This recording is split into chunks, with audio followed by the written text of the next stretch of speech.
Welcome back to Edinburgh for our latest episode of Box 2 in partnership with Best Western Hotels GB, supporting local, proudly independent hotels.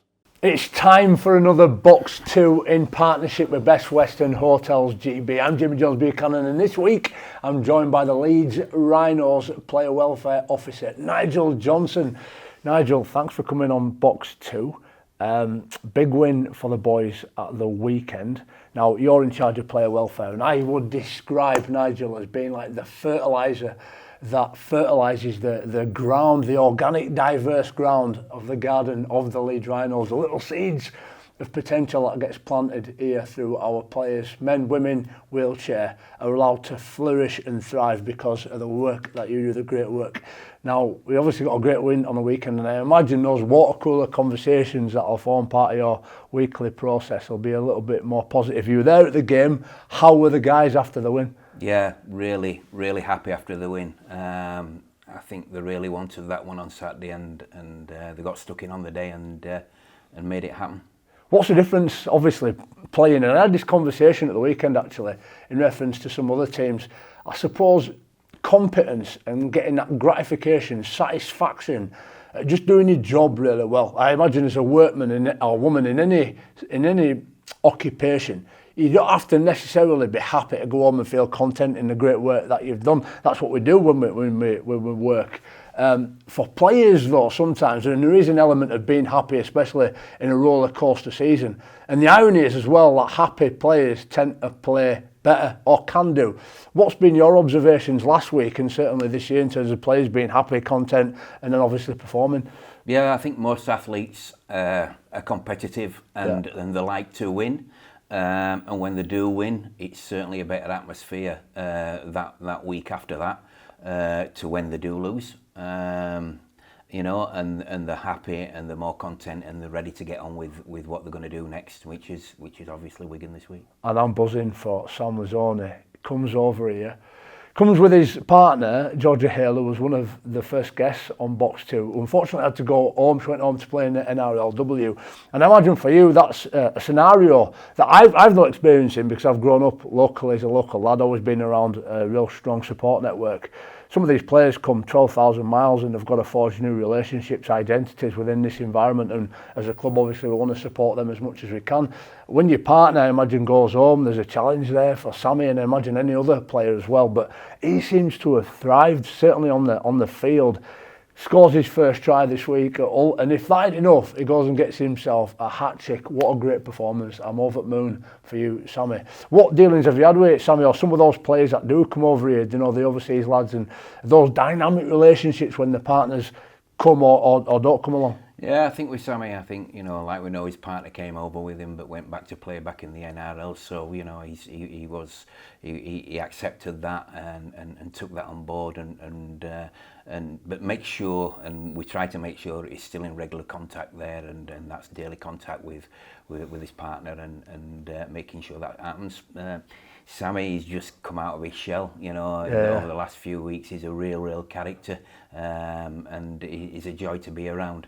The 3 tries on Saturday were just absolutely fantastic, weren't they? What was it like at changing rooms after that? Oh, he didn't get to the changing rooms. He got brought off 5 minutes before and he was absolutely buzzing. He was like Tigger jumping around the bench. He couldn't believe it. Some more contagious players in the team within that enthusiasm, the other ones that really pass on the vibes, the happy vibes within the group.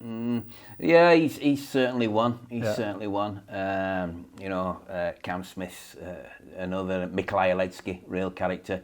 You know, and he passes that on, all that infectious smile. You know, when Mickey's smiling, the squad tends to smile. And I imagine it's something you have to do a lot of work with as well. Certainly those developing players, and I'm thinking at like Morgan Gannon, Jack Sinfield, Max Simpson. We've got a lot of young boys. Even Harry Newman is obviously a more experienced player. We've got a lot of young lads who are almost a victim of their own success, become successful at such a young age, but certainly need that support as well from a welfare point of view.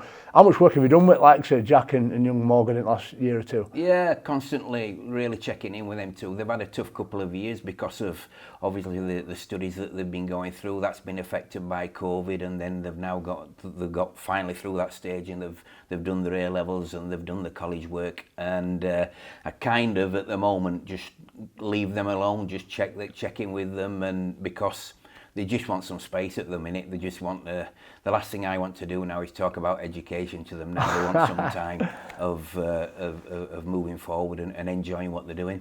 And tell me a bit about your history within welfare, because you've had a couple of stints, haven't you, at Leeds? You've been around as well, spent some time at Bradford, Warrington, and it's big now, welfare, the welfare of players, and certainly when you've got a club that's not just a man's team. We're here at the Leeds Rhinos really fortunate to have such a diverse group of individuals in the men's, women's, the wheelchair, the learning and physical disability teams, even the netball. So there's a lot of people to look after within the course of this family. Give us a bit of an insight into the background and how you got into that role. Yeah, well, I started my career as a 16-year-old miner in the mining industry and worked underground for 14 years. And I moved away from that and went into development. I was the first, and I think I've been the only Irish development officer for Rugby League in Ireland, which I covered all Ireland and getting the international team going and some schools programmes going over there. Returned back and worked in some foundations, Bradford and Leeds. While I was doing that, me and my wife fostered 23 children over 14 years. Wow. And it was while I was doing that, I qualified as a mentor, coach, counsellor, and it was a conversation I was having with a Super League coach that went on for about an hour and a half that were struggling once upon a time. And I come off the phone and my wife said, "Well, what are you doing?" I said, "What do you mean what I'm doing?" She said, "Well, what are you doing talking to him all that time? Why don't you turn it into something? Why don't you turn your skills into sport?" And that's what I did, and I set up a company called Swan CMC, and that's been going for about 8 years now. Brilliant. Just tell me a bit about the fostering. There's obviously a care and a social work and a benevolence about you, your character, and it's interesting. People used to say, what would I have been if I'd have been a rugby player? And I think growing up there were two threads, either architect or social worker. I don't know if they both go together, but in many ways there's an element of building something there, but it always revolves around people. That's who I am, and I guess with our roles, in a culture, diversity and inclusion role, it all falls under the social element of environmental, social and governance. So we, in some cases, work together, and you've been in a few meetings where I'm just not qualified to do what you do exceptionally well. So what is it about your background that encouraged you to foster and then want this sort of benevolent, altruistic group of people to look after? I think that really goes back a long time to probably when I was about 18-year-old. Right. My grandma had dementia, and care wasn't that great then, and she had to live on her own.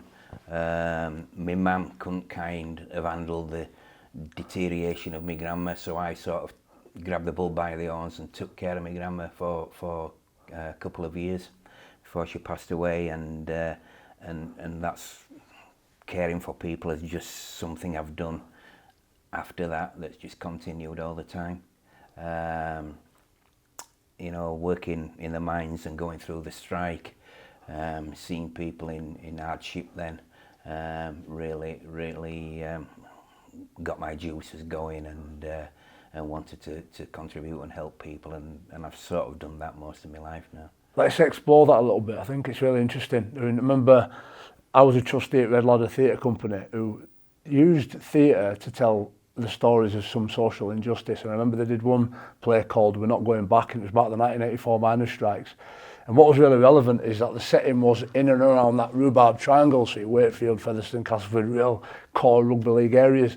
And the miners' strikes almost, or rugby league, became the glue that still held people together despite this real contentious period in our northern, certainly, history. And brothers, they're living in the same house, might cross picket lines or being against each other, but real political views are born out of that. What were your experiences during the miners' strikes, and how did that inform your sort of political, I suppose, social views? Yeah, I think I've always had social views. My father was, he wasn't in the mining industry actually, he was in the engineering industry, and he ended up climbing the ladder pretty high in trade unions, and Right. And had a real post in his trade union. So I've sort of always had those working class socialist views, and that's how it's been. I've been brought up with that, really. I think it's important to have an identity. You mentioned engineering there, civil engineering, Smeaton.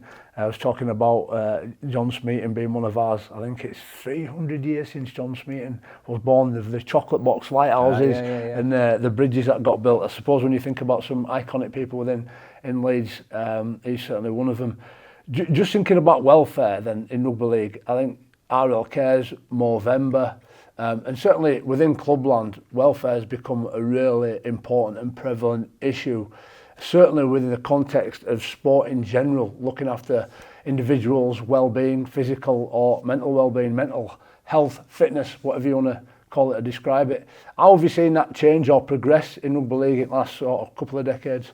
Yeah, I was speaking to someone, I forgot who it was now, a couple of months ago, about how to me it's gone full circle. Right. I knew for many industries back in my day, they all had welfare departments and welfare clubs. I know the mines I worked with always had a welfare club at the end of the mine lane, where you used to go with some issues that you might have.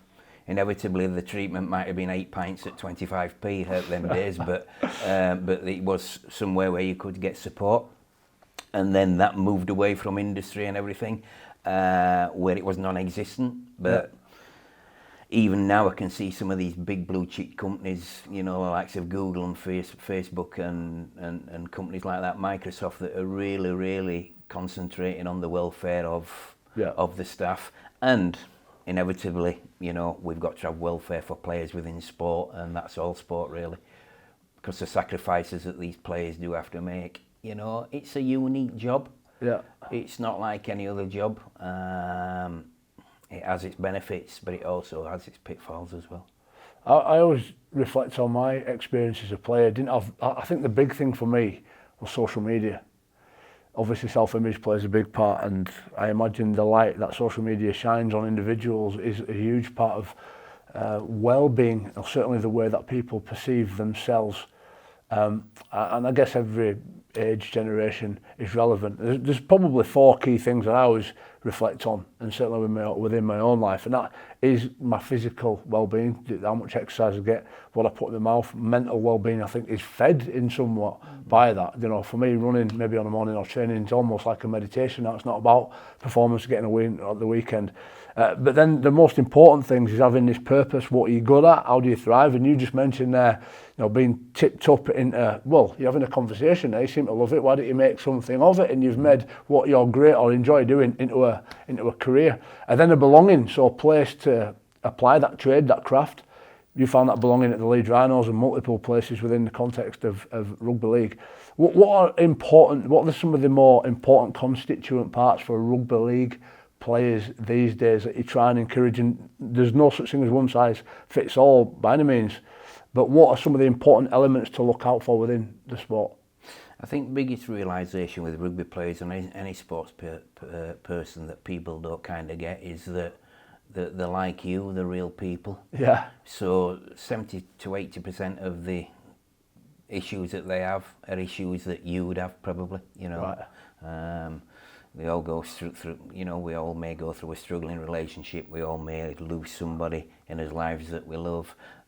So there's a lot of things that you deal with players that actually, you know, it's being a human that they're going through these issues. And what does a week look like for you? And I know, listen, every week's going to be different, isn't it? And you're going to have different challenges that come through the door, some of the knocks that you might get on Monday morning. But what do you typically expect to see and deal with during a typical week? A typical week will be just getting around the players, checking in with them, making sure they're all right. have a great relationship with the coaching staff and the medical staff, which is really important, where they can let me know if they feel that somebody's having an issue, and I can check in with them that might have gone past my radar. And then, you know, I'll look at the wider context of the club and look at the other teams in the club or the staff that might be needing some support, and continue through my week working through that support, really. And quite often, you know, I've got this phrase at the minute, I probably mention it every week, like connection over content. Quite often we can overcomplicate things by going, right, well, this is the scientific, psychological way of dealing with, and therefore looking after people's well-being. But actually, I've just found that human beings are quite organic, and we started off with this illustration that you're almost like a fertiliser within the fertile, diverse soil of the Leeds Rhinos, and we can't manufacture what manifests out of that floor.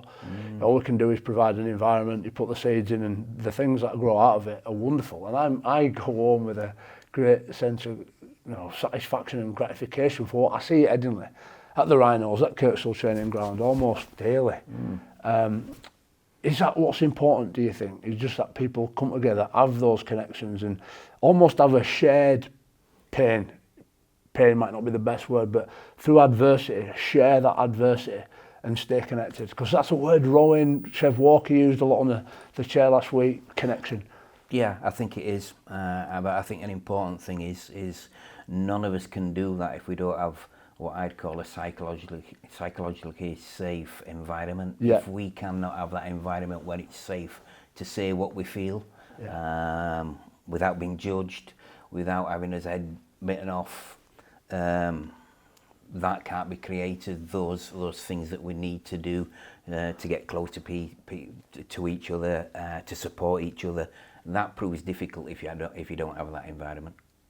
And we talked last week with James Donaldson, announced his testimonial, and he shared with us a little bit about what he's been doing off the field in preparation for when he does finally hang up the boots, and also some of the sort of dual symbiotic elements that he's got going on in the background, whether it be study or his milkshake sales, born out, I suppose, of growing up on a farm and having this real industrial mentality that I think shines through his game. There's other players as well, like Corey Johnson, who augment their playing career with further studies, apprenticeships, education, and that's a real core element of performance for a rugby player, a sportsman or woman, that we encourage as a club. And I imagine you'll have seen the fruits of that development as well in several players over the course of your career. Is it something that you would encourage? Yeah, it's interesting, the two players that you just mentioned there, Corey and James.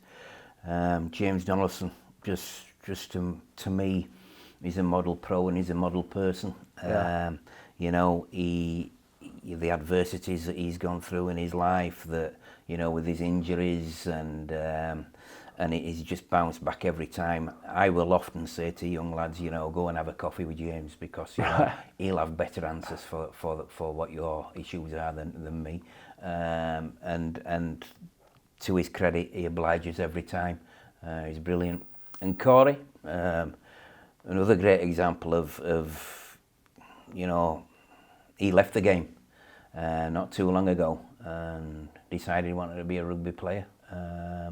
But then decided he did want to be a rugby player, and came back. That takes some doing, that. Yeah. Brave. For a young guy, it's brave. Yeah. And not only has he come back and started training and playing well, but he, you know, a couple of years ago he grabbed hold of his education as well, and he's going into his third year of his degree now, and just thriving. So yeah, interesting you mentioned those two. It's quite interesting that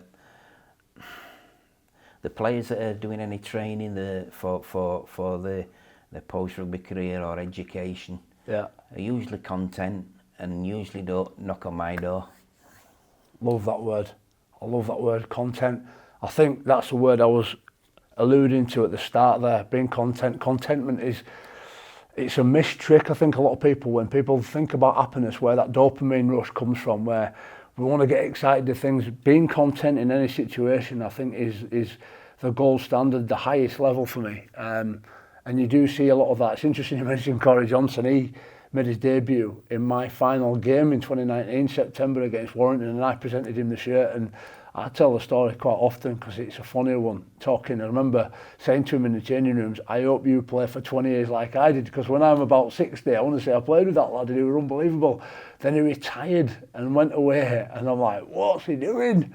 But then he's come back, he's been outstanding, he's been great around the place, and I think that bravery really shines. And it's true, players who do have extra things going on tend to play for a little bit longer and at a higher level as well.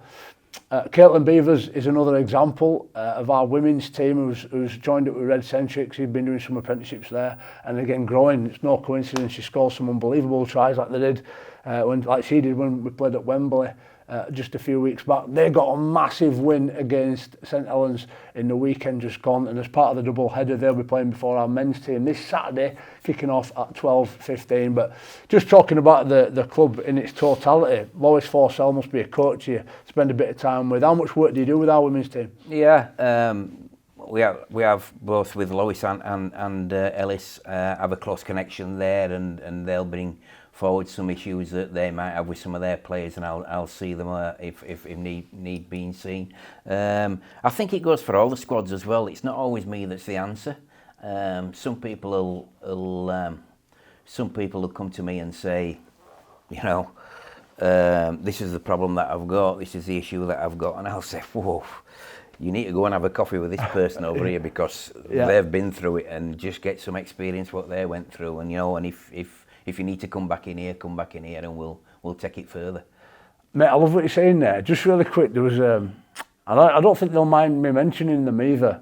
I'm an ambassador for Leeds Learning Alliance, and Simon Flowers of Carman is a huge part of that. And he invited me along to their school, and I was blown away by the kids. And without going into too much detail, there's a consistency of language that they use right across the school, and there's a method through which they inform everybody, teachers and pupils, exactly what's important that week, what's been important the previous week, and where they're going. When you're talking about ships sailing to a destination, they know exactly what port they're sailing to. And what fascinated me was, if there are, and it was very rare by the way, if there are any contentious issues within the class, as in a pupil might be playing up, they allow the other pupils to go deal with it, and they've had a much better success rate. So within the context of a sporting environment, you're talking there about going to have a conversation with James Donaldson. How important is that to use the players to not fix themselves, but create an equilibrium, a normality, if you like, and look after each other rather than yourself being the sole face of any interventions? It helps create that safe environment, because they can talk to each other. They can talk to each other about issues that they're having, and generally they've had similar issues. Yeah, and they've had similar problems, and so it really helps that they get down together and they discuss them. And our wheelchair team this weekend got a big win at the Edge at Leeds University, beating Wigan. And I think points difference being considered, it'll be tough for them to be caught this year. So it looks like the wheelchair team are going to finish top of the league. Another great year for James Simpson and his players. Which is fantastic, isn't it? They just continue to be successful, don't they? Yeah, they certainly do. Great. It's unbelievable, and you're seeing some real growth as well in the numbers of wheelchair participants. Our reserves team are in action against Wigan Thursday night at 7 p.m. I think that's their last game of the season. We've just mentioned there the women double header at 12:15 before the men's game, and then the big event there, the men playing against Wigan. We've had some epic games against them this year, having a considerable win over at the DW Stadium, and then a close one, a bit of a contentious one in the Challenge Cup. How much will the boys be looking forward to this weekend? Well, I think they're always looking forward to play against Wigan, especially Wigan at Edinley. I think every game that the players play at Edinley, they absolutely love it. So yeah, they'll be up for the challenge this week and raring to go, I should imagine. Yeah, when we're back at home at Edinley Stadium, I love it. I love the festival atmosphere. Certainly them afternoon kick-offs at 2:45 p.m. Get yourself down there. And our PDRL team's in action as well over at Bradford Festival. So if you can get across and support our Physical Disability Rugby League team, please do so. I can't wait for this weekend. The boys can't wait. Nigel's just told us. Really looking forward to that. So hope to see you here at Edinley Stadium. Big thanks for Nigel Johnson our player welfare officer, for all the work that he does, keeping those thriving players doing just that, reaching and fulfilling their potential. Hope to see you this weekend. In the meantime, have a wonderful week. God bless.